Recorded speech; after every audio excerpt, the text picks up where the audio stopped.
Escaping the Traps of Life, the Chapter of Wisdom, Article 54. Dayform Buddha. August 18, 2006. Translation edited by Chinyu. The universe contains 36 8-diagram arrays, and life is filled with countless traps. Only by escaping these traps can one achieve freedom in life. Everyone yearns for paradise and wishes to live a life like that in paradise.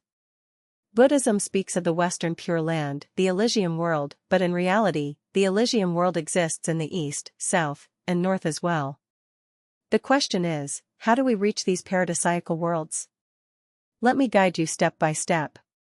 First, we must recognize that our inability to reach the Elysium world is due to our entrapment in the pitfalls of life. These traps are like prisons that confine our freedom. If we do not escape these life traps, we will never reach the Elysium world.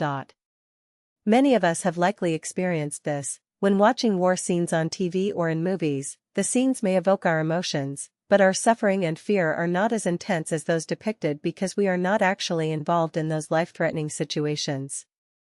For instance, the South Asian tsunami claimed hundreds of thousands of lives. Those directly affected suffered greatly, but those who were not involved would not feel as pained. If we were unaware of the tsunami, the deaths of so many people would not cause us distress. Similarly, if our neighbors are fighting, their quarrel is a complete mess, with threats of life and death as if the end of the world is coming. The neighbors are in great pain, but we are not as distressed because we are not caught in that life trap. Military service is a trap. Soldiers sent to Iraq, for example, become part of a deadly conflict. If you are not a soldier, you will not be sent to fight in Iraq. Once enlisted, you enter the trap of war, and once war starts, there is no escaping it. Marriage is another trap. Once you enter this trap, you are bound by endless household responsibilities, making it difficult to find peace. If one does not marry, they avoid the pitfalls of marital conflict and divorce, gaining relative freedom in life. Forming factions or alliances is a trap. Once you join a faction, you are bound by its constraints and controls, losing autonomy. Joining a political party is also a trap. Engaging in party politics involves struggles over interests and power, and you cannot avoid conflicts with other parties. You are forced to participate in political movements and organizational activities. If you are correct, it's fine, but if you make a mistake, you may end up shouldering the blame. Religion is another trap. As a believer, you must participate in various religious activities and endure repetitive moral teachings. In extreme cases, you might even be compelled to strap a bomb to yourself to carry out some so-called sacred mission. We can remain indifferent to the war between Israel and Hezbollah in Lebanon, but if we were Israeli citizens or Hezbollah members, we would inevitably have to contribute labor or even our lives to this war. Thus, nations are also traps. Once you become a citizen of a country, you are inevitably subject to its constraints. If we do not belong to any country, then the troubles of nations will not bother us. People often worry about the destruction of the Earth's ecological resources and are anxious about the future crises facing humanity.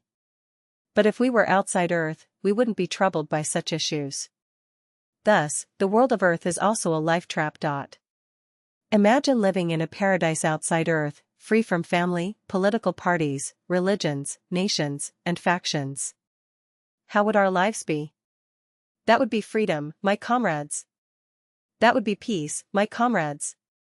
Humans bait fish with some sweet thing to lure them into traps. Once the fish takes the bait, it falls into the trap of life. Why do people marry? Because of the sweetness. Why join parties? Because of the sweetness. Why participate in religious or political groups? Because of the sweetness. Why love a country? Because of the sweetness. Why did the 7 celestial maidens descend to the human world? Because of the sweetness. This sweetness is the fragrant bait. Once taken, it leads us into the traps of life. Falling into these traps is easy, but escaping them is difficult, much like how marriage is easy to enter but hard to exit, climbing mountains is easy but getting down is difficult, or starting a business is easy, but closing it is hard. Hunters set traps by scattering food around them. Animals, tempted by the food, fall into the traps. Everyone wants to go to heaven, but how can that be possible? Some must remain human, some must be animals. Therefore, Satan must dig various kinds of traps to ensnare confused individuals. Once someone falls into a trap, they lose their freedom and cannot reach heaven. We must escape the traps of life. Many people from poor countries strive to reach developed countries. Once they escape, they free themselves from the constraints of their own country. Many fugitives escape to remote places because the sky is high, and the emperor is far away, thus avoiding the risk of being captured and imprisoned. Reaching heaven is both easy and difficult, it depends on whether one wants to escape the traps of life. I have a special trick in my dreams, invisibility. Once I sense danger or feel uncomfortable in a certain environment, I immediately become invisible, so that people or animals around me cannot see me. Sometimes, I even disappear completely, making it impossible for even deity celestial beings to find me. If you observe the events in each family from outside the realm of marriage, you will not be troubled. If you watch the dramas of religious and political parties from outside those domains, it can be quite entertaining. If you view the conflicts between nations from outside the countries, it is like watching a movie. If you observe the changes on earth from the realm of the thousand-year world, you will not be anxious. As long as you remain detached from events, you will attain a blissful heart. You may think I am too heartless and unkind, lacking compassion, right? But what about you? Do you save the countless livestock and poultry slaughtered daily, the numerous plants and insects dying? Do you rescue the lives lost in hospitals, homes, and under car wheels every day? I see you still eating and laughing every day. In reality, you too are heartless and unkind, lacking compassion. Who can change history? Who can change death?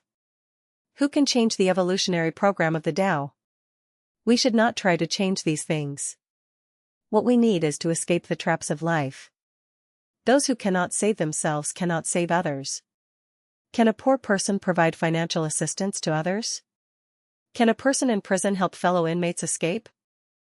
Of course, you can infiltrate the enemy's ranks to save someone or descend from heaven to the human world disguised as an ordinary person to carry out a plan. But no matter what, you must first be fully awakened. Once enlightened, it doesn't matter whether you are inside or outside of the family, party, religion, or country, as there is little difference, you can escape the traps of life at any time.